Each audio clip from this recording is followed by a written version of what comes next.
Continuamos, amigos, con el programa Agenda Económica. Hoy estamos compartiendo con ustedes Luis Núñez, Andrés Terrero y un servidor. Luis hablaba del 4% del crecimiento de la economía dominicana, y antes de él pasar a dar detalles de cuáles fueron los renglones que más crecieron, en términos estructurales, lo más importante fue que crecieron las exportaciones, se redujeron las importaciones. Estamos hablando de comparando un periodo de enero-junio del año 2011 con el año 2010. O sea, las exportaciones del año 2011, de los primeros 6 meses, con relación a los primeros 6 meses del año 2010, aumentaron. Y las importaciones, comparando esos mismos periodos, disminuyeron. Y eso es importante porque eso significa que el déficit comercial también disminuye. Ahora bien, nosotros nos hemos dedicado acá a explicarles a ustedes, amigos televidentes, lo importante de lo que es el crecimiento sostenido. Y un amigo me decía que ¿qué es crecimiento sostenido? Y yo decía, crecimiento sostenido es cuando un país mantiene por años consecutivos crecimiento económico. Y él me preguntaba, ¿qué importancia tiene eso? Y yo no le dije la importancia así literalmente, sino que le puse ejemplos. Y le dije, mira, Brasil, por tener más de una década de crecimiento económico, ha logrado disminuir la pobreza, aumentó la clase media, aumentó lo que son las ayudas, la ayuda de sociales, las asistencias.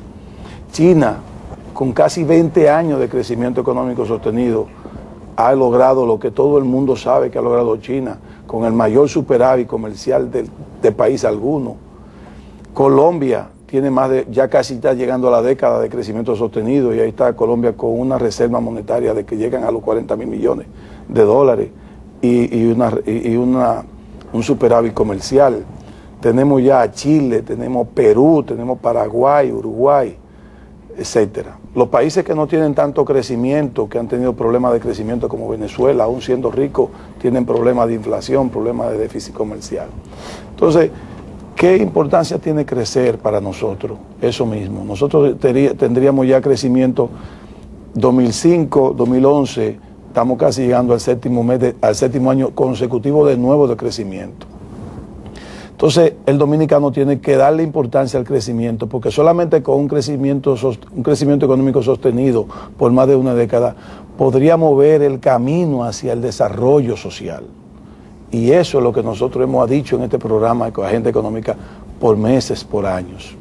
Entonces, ahora vemos cómo el gobernador del Banco Central, jefe de la misión económica de este gobierno, jefe de diríamos que de la Junta Monetaria y de las autoridades monetarias del país, nos comunica el crecimiento de un 4%. Ahí, fíjense que los años anteriores, Luis y Terrero y amigos televidentes, cuando el gobernador ha dicho que el año pasado crecimos 7.8, el antepasado crecimos 7.5, el siguiente anterior crecimos, etcétera, así 6, 7. Los economistas de la oposición a este gobierno decían que eso son cifras inventadas, cifras alteradas, etcétera. Ahora el gobernador nos comunica que es un 4%. ¿Y saben lo que dicen los economistas de la oposición? ¿Están de acuerdo que es un 4%, señor? Increíble, primera vez que coinciden. Ahora bien, dicen que eso es poco crecimiento, que este gobierno había dicho que 7.5, que hablaron mentiras de nuevo, y que eso es un gran problema porque eso va a afectar a los dominicanos. Por primera vez, entonces reconocen ellos que el crecimiento económico, cuando es poco o casi nulo, como hubo en el gobierno del PRD, entonces afecta al dominicano. Pero entonces fíjense lo que dicen ellos también. La baja del crecimiento tiene su explicación en que el gobierno redujo sus gastos en estos 6 meses. Pero estos son los que han dicho durante estos 6 meses, que el gobierno tiene un despilfarro, que el gobierno no se controla en el gasto. Ahora lo redujo. Y como lo demuestra el hecho de que el déficit a junio no llega a 20.000 millones de pesos. Pero ellos lo que decían que habíamos 48.000, o es que tenemos mente corta, memoria corta. Ellos decían que era 48.000 millones de pesos el déficit, ahora son menos de 20. Y ahora eso está bien o está mal. Fíjense cómo todo lo cambian. Entonces, no se dejen confundir, amigos.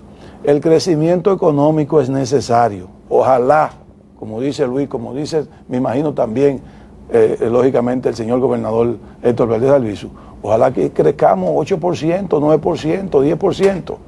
Pero si el crecimiento lastima la estabilidad macroeconómica, cuidadito.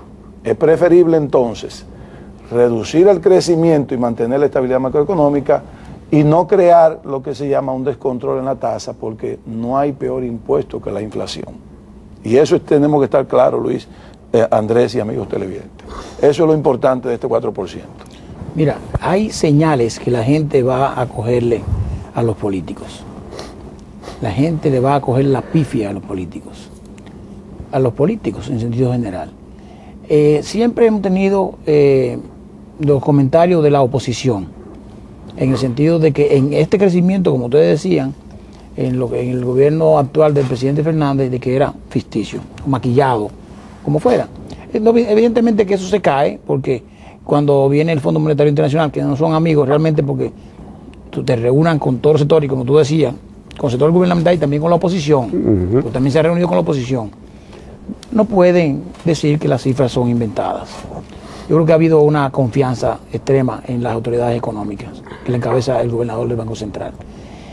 Lo que sí podemos decir, bueno, la distribución de la riqueza, como siempre hablamos. La gente, bueno, pues mire, quisiera estar mejor. Todo el mundo quiere estar mejor. Que tú crezcas un 4% en una época de crisis es una hazaña. Es una hazaña. Que la oposición reconozca que es cierta, es diríamos que una ganancia de causa. Sin embargo, aquí hablamos de el poder adquisitivo, o sea, decir, ¿cuánto valía la libra? Yo estoy viendo unos anuncios del mismo gobierno diciendo, ¿cuánto valía el pollo ahora? ¿Cuánto valía el arroz allá? Mira, yo creo que la campaña puede ser diferente. El poder adquisitivo, ¿cuánto tú podías, con lo que tú ganabas, cuánto tú comprabas en el año 2004, por ejemplo? 2003, 2004, ¿qué tú comprabas con lo que tú ganabas? ¿Y qué tú compras con lo que tú ganas ahora? El salario mínimo, sería un buen análisis de eso. ¿Cuánto era el salario mínimo en el año 2004? ¿Y cuánto es el salario mínimo en el año 2011? Y si hacen esa comparación, verán, se van a asombrar de que la gente tenía seguro, un mayor poder adquisitivo de compra en esta oportunidad de ahora. Pero la gente se pierde en los detalles porque lógicamente lo llevan a perderse. Con el tema del combustible y la crisis que tenemos, yo he oído mucho a los técnicos del PRD diciendo que es imposible que el combustible aquí esté, por ejemplo, a 230 y tantos pesos, mientras en Estados Unidos está a 150, ¿verdad? Y entonces yo me puse a hacer un análisis. Mira, es interesante, por ejemplo, en Nueva York. Si tú vives en New Jersey, cerquitica del puente de George Washington Bridge, y trabajas en Nueva York, cerquitica del puente, o sea, tú vas a cruzar de aquí a allí, ponte que te dure 15 minutos. Tú tienes que pagar $8 de peaje, pero lo van a subir a 12 ahora. Diario, ¿no? Tú tienes que pagarlo diario. Para cruzar de New Jersey, cerca del puente, o sea, no digo lejos, porque tienes que pagar más peaje si es más lejos. De ahí hacia el otro lado, son $8 ahora, y lo van a subir a $12 ahora. Ese aumento, ¿es por qué? ¿Para arreglar las carreteras? No, es por el petróleo. Lo que pasa es que el impacto se va a ver mucho más si lo ponen en el precio del combustible. Aquí no se lo pueden subir al peaje. ¿Cuántos peajes tenemos nosotros aquí? 4. Okay. Digo 5. Sí, pero tú coges de aquí de Santo Domingo hasta la última parte de la región, de la provincia del sur, y tú pagas 30 pesos. Sí. Ida y vuelta. Si tú cruzas de Nueva York a Queens, donde está el Kennedy, el aeropuerto Kennedy, tú tienes que pagar ida y vuelta, creo que son $7. Más el parqueo que tienes que pagar en el aeropuerto, que no te lo despinta nadie, ¿eh? Tú no puedes quedar dando vueltas para esperar que venga el pasajero. No. Tú tienes que parquearte. Entonces, si tú le sumas eso, el parquímetro en Estados Unidos, el parqueo de un vehículo, más todos los colaterales que tienen eso, entonces todos esos son gastos que los genera el precio del combustible. Entonces, vamos a compararlo. Aquí no te ponen una multa en ningún sitio. Lamentablemente. Pero también hay quejas por unos peajes que se van a poner nuevos. O sea, si lo comparamos, pero hay que saber defenderse. Hay que saber defender la medida. Hay que saber defender la política económica del gobierno. El gobierno no está en la mejor posición. Él no está en la mejor posición. Y no está porque los factores externos son significativamente importantes hacia un descrédito, básicamente, lamentablemente. Pero lógicamente el gobierno está luchando contra eso. Esos números son interesantes. Y esa encuesta que hay hoy también está afectada por esos números. Claro. Ahora, tú sabes, Luis y Andrés, lo más importante de este crecimiento que ha tenido República Dominicana en los últimos 7 años, que ha sido crecimiento con estabilidad macroeconómica, porque hay crecimiento con inflación, que muchas veces se convierten en cero. O sea, cuando la economía dominicana o de un país tiene un crecimiento de un 10%, pero la inflación anda sobre el 15%, es muy fuerte, para ese crecimiento se diluye. Ahora, cuando tenemos un crecimiento como el que tenemos proyectado entre un 5% y una inflación que va a rondar los 6.5, cuando la inflación está por debajo de un dígito, es controlable todo. O sea, fíjate que la tasa no se mueve tanto. Sin embargo, ese crecimiento sí se va notando, porque es así. Entonces, el PLD, estas autoridades monetarias, tienen este crecimiento sostenido de 7 años, con estabilidad macroeconómica, porque eso es lo importante, señores, o sea, que la inflación es totalmente controlable. Entonces, eso es lo más importante, porque a veces nosotros tenemos, por ejemplo, el modelo de Joaquín Balaguer cuando llegó en el 86 de nuevo al poder. Entre el 86 y el 90 hubo crecimiento económico, pero con una inflación bárbara. Claro. Hasta el punto de que él tuvo que echar para atrás y reenfocar su modelo económico. Y entre el 90 y el 96, pues, comenzaron las reformas. Comenzó de nuevo la reforma, comenzaron algunos impuestos que faltaban y ahí hubo estabilidad macroeconómica.